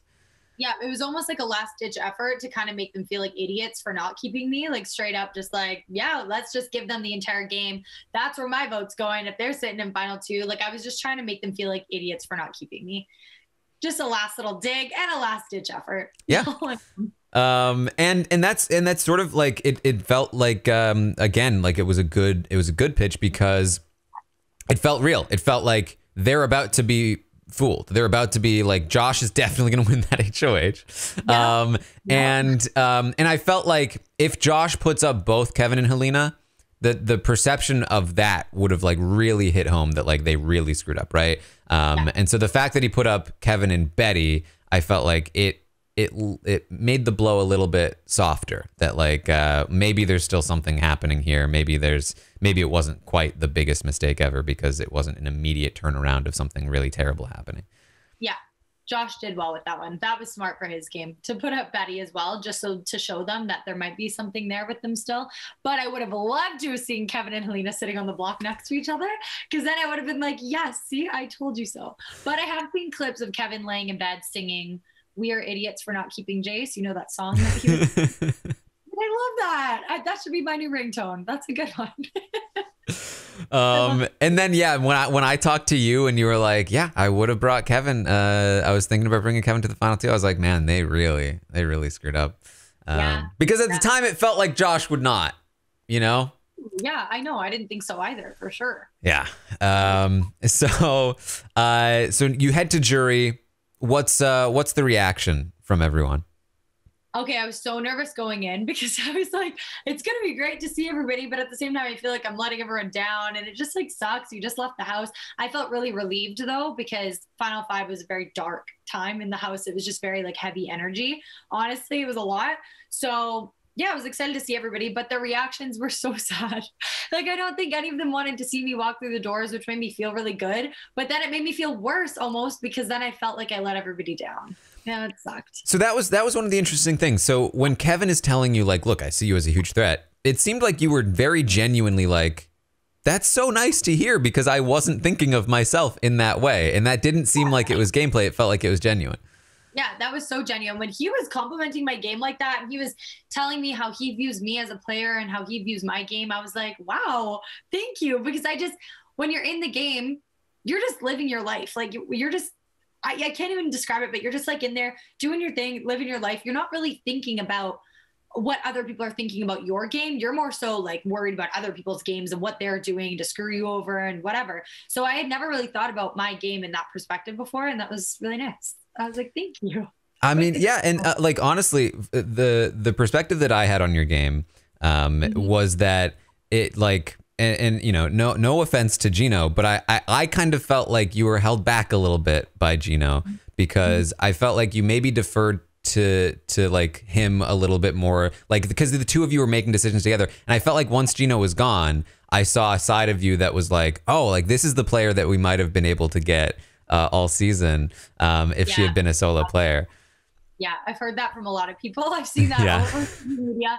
I mean, it was kind of like, I of course wanted to go to final 2 with Gino. That was the plan. But when he left, I was able to find like the silver linings in him leaving, because I was able to kind of show who I was as a solo player and make decisions on my own and campaign for my life. But I was happy that I was able to kind of show everybody that I was able to play the game on my own without him too. So have you gotten a sense from the jury, because it certainly seemed like it, if they had chosen to evict Josh instead of you, and then let's say they evict Betty, or you win and you evict Betty, whatever, you get to the final 3 with Kevin and Helena. Let's say that you do what you intended to do. You win the final 3 HOH, you take Kevin. It's you versus Kevin in the final 2. Do you have any sense of what that might have looked like? Obviously, it's a bit removed, so it's hard to tell for sure. But do you know what the jury might have been thinking? It's really hard to know. I think the best thing for Kevin's game was Helena being evicted and coming into the jury and spilling the tea on like all of his game and the moves that he made. Without that, I don't think all of us would have really known like many of the moves that he made. I think there was a chance that I would have been screwed over in final 2 with his speech, because he would have just like laid it all down, and all of us would probably be like, what is going on right now? So I feel like he would have had a good chance exposing his game there, and then maybe I would have played myself and I should have taken Helena in that case. But a lot of the jurors said like, yeah, you had a great chance of winning. We would have voted for you. A lot of them said that, which made me feel nice. But I do think that taking Helena in perspective now in the big grand scheme of things, I feel like taking Helena to final 2 would have been smarter for me than taking Kevin to final 2 if we were in final 3. Yeah. Okay. So you're in the jury now. Helena comes in. Are you surprised that it's Helena? I really thought it was going to be Betty. I wanted it to be Helena, but I really thought it was going to be Betty, because I thought there's no chance that Betty's not on the block this week, and if she doesn't win POV, she's gone. Like 100% she's gone. So hearing that Josh used the POV on Betty was nuts. And I was like, okay, love to see it. That just further solidifies the fact that they should have kept me, but that's all good. But yeah, seeing Helena come in, it was a little bit shocking, but I was happy. So prior to Helena coming in, was it still like, was it we were like a pro Kevin sort of vibe in the jury? Was it like, who were they feeling the most at that point? Do you know? Yeah, actually it was pro Kevin, pro Betty. That was the jury's whole thing. Pro Betty, if Betty's sitting next to Josh, we're voting for Betty. I feel like it would have been split maybe. Like we think if Josh and Betty would have been sitting next to each other, it might have been a tie vote and Canada would have broken the vote. That's kind of what we talked about. But yeah, I think Betty had a good chance, and then Kevin would have won over anybody. Okay, so so you're sitting there at the end then, and it's the final 3. You find out you see Betty first, right? And then you find out that Josh had won. Yes. And it was very shocking from our perspective, because the feeds cut, and when the feeds cut, Josh was still like, I'm taking Betty. And so Kevin managed to flip Josh when the feeds were down, and so it was a surprise to us. But you guys didn't even you guys didn't know any of what Josh was thinking. So were you as shocked as probably we were, or were you kind of like, oh, maybe that was a possibility? I thought that, okay, of course I was shocked, because I just felt like after being with the jury and just like talking about everybody's opinions on everyone, I was like, makes the most sense for Josh to take Betty because there's no way he's winning against Kevin after speaking with everybody. No way that they could have known that in the house though.